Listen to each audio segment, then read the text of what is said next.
ब्राह्मण की किस्मत। मदनपुर गांव में शंकर नाम का एक निर्धन विद्वान यानी ब्राह्मण रहता था। उसके परिवार में उसकी पत्नी लक्ष्मी और उसका एक लड़का विजय था।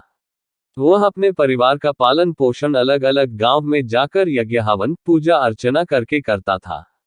इतना परिश्रम करने के बाद भी उसके घर से दरिद्रता दूर नहीं हो रही थी। बड़ी मुश्किल से 2 वक्त के खाने का इंतजाम हो पाता था। शंकर अक्सर बहुत परेशान रहता और सोचता रहता कि कैसे अपने परिवार की निर्धनता दूर करूं। हे भगवान, कुछ ऐसा चमत्कार कर दे जिससे मैं और मेरा परिवार हंसी खुशी और सुख शांति से रहने लगे। एक बार शंकर पास के ही गांव में सत्यनारायण भगवान की कथा कराने जा रहा था। तभी रास्ते में उसे किसी के चिल्लाने की आवाज आई। तो वह रुककर जहां से आवाज आ रही थी उसी तरफ गया तो देखा एक बूढ़ी औरत कीचड़ में फंसी हुई थी। बहुत मेहनत करने के बाद भी वह निकल नहीं पा रही थी। तो शंकर ने जाकर बूढ़ी मां को एक रस्सी के सहारे कीचड़ से बाहर निकाला।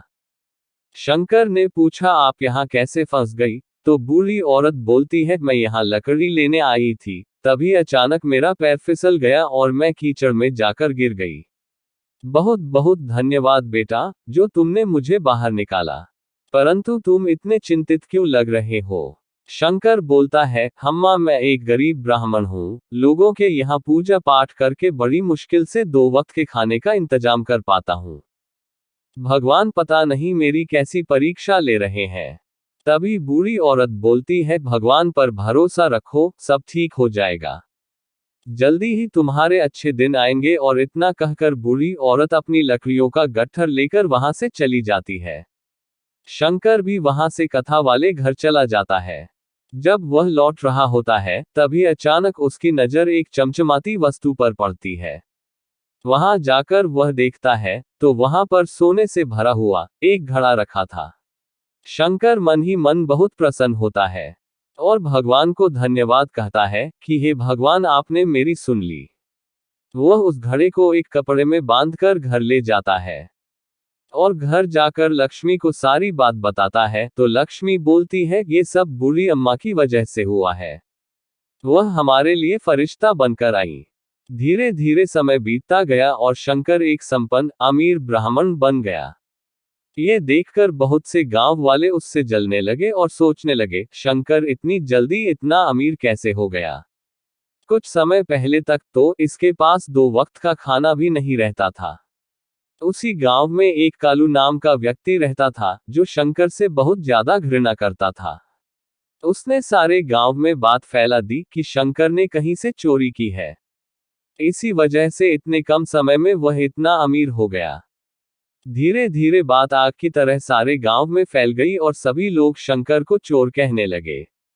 सभी सरपंच को जाकर शंकर को गांव से निकालने की बात बोले तो सरपंच ने गांव के बुजुर्ग लोगों को बुलाया और उनसे पूछा तो लोगों ने कहा कि ऐसे किसी पर बेवजह आरोप लगाना सही नहीं है। पहले इसकी छानबीन की जाए कि आखिर शंकर इतने कम समय में इतना अमीर कैसे हो गया। उसके बाद ही कोई फैसला लिया जाए। निर्णय लिया गया कि शंकर का जो सबसे खास मित्र शंभू है उसी को ये काम सौंपा जाए। शंभू को बुलाकर शंकर के बारे में पता करने को कहा गया तो शंभू मान गया। शंभू शंकर का बहुत ही खास दोस्त था, परंतु वह एक लालची इंसान था। वह अक्सर शंकर के यहाँ जाता रहता था। एक दिन शंभू शंकर के घर गया और पूछने लगा कि यार शंकर, तू अचानक इतना अमीर कैसे हो गया? तूने इस बारे में मुझे कुछ भी नहीं बताया। क्या तू मुझे अपना दोस्त नहीं समझता? प्रश्नवाचक चिन्ह। तो शंकर बोलता है, ऐसी कोई बात नहीं है, तू तो मेरा सबसे खास दोस्त है। कभी ऐसा मौका ही नहीं मिला कि तुझे ये बात बता सकूं। उसके बाद शंकर ने सारी बात शंभू को बता दी। शंभू के मन में लालच आ गया, वह उस घड़े को चुराने के बारे में सोचने लगा। थोड़ी देर और बातें करके शंभू अपने घर लौट गया। रास्ते में उसे कालू मिला तो कालू बोला, भाई शंभू कहाँ से आ रहे हो? लगता है अपने खास मित्र के यहाँ गए थे। शंभू, हाँ, बस कुछ जरूरी काम था इसलिए गया था। कालू, ऐसा क्या जरूरी काम था? शंभू सोचने लगता है कि अगर इसको बात बता दूं तो यह मेरे काम आ सकता है, बदले में इसे थोड़ा बहुत सोना दे दूंगा। वैसे भी यह चोरी चकारी के मामलों में बहुत आगे है। उसके बाद शंभू कालू को सारी बात बता देता है। दोनों निर्णय लेते हैं कि आज रात हम शंकर के यहाँ के घड़े को चुरा लेंगे। उन दोनों में मित्रता हो गई।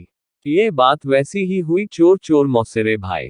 रात के समय दोनों शंकर के घर चोरी करने के लिए गए। घड़े को जैसे ही वह उठाने लगे तो अचानक घड़ा वहां से गायब हो गया। उनको ऐसा लगने लगा कोई उनको बहुत जोर जोर से पीट रहा है, तो वह मार की वजह से चिल्लाने लगे। उनकी आवाज से शंकर और उसकी पत्नी जाग गए।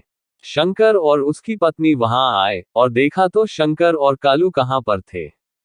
उनकी हालत बहुत ही दयनीय थी, ऐसा लग रहा था किसी ने उनकी बहुत जोर जोर से पिटाई की हो। शंकर बोलता है, तुम लोग यहाँ कैसे? लगता है घड़े को चुराने आए थे, परंतु ये घड़ा कोई साधारण घड़ा नहीं है। ये चमत्कारी घड़ा है, जो तुम जैसे दुष्ट प्रवृत्ति वाले लोगों के पास कभी नहीं आएगा। और शंभू, तुमको मैंने अपना मित्र समझा, परंतु तुमने इस दुष्ट प्रवृत्ति वाले कालू से मित्रता करके साबित कर दिया कि चोर चोर मौसेरे भाई होते हैं। अगर तुम लोग चाहते हो कि मैं गांव वालों को ना बुलाऊं तो निकल जाओ मेरे घर से और दोबारा मत आना। उसके बाद कालू और शंभू ने कभी शंकर के बारे में कभी बुरा नहीं सोचा। किसी ने सही कहा है, जैसी करनी वैसी भरनी। शंभू और कालू को उनके कृत्य का फल मिल गया था और वह भी अब सुधर गए थे।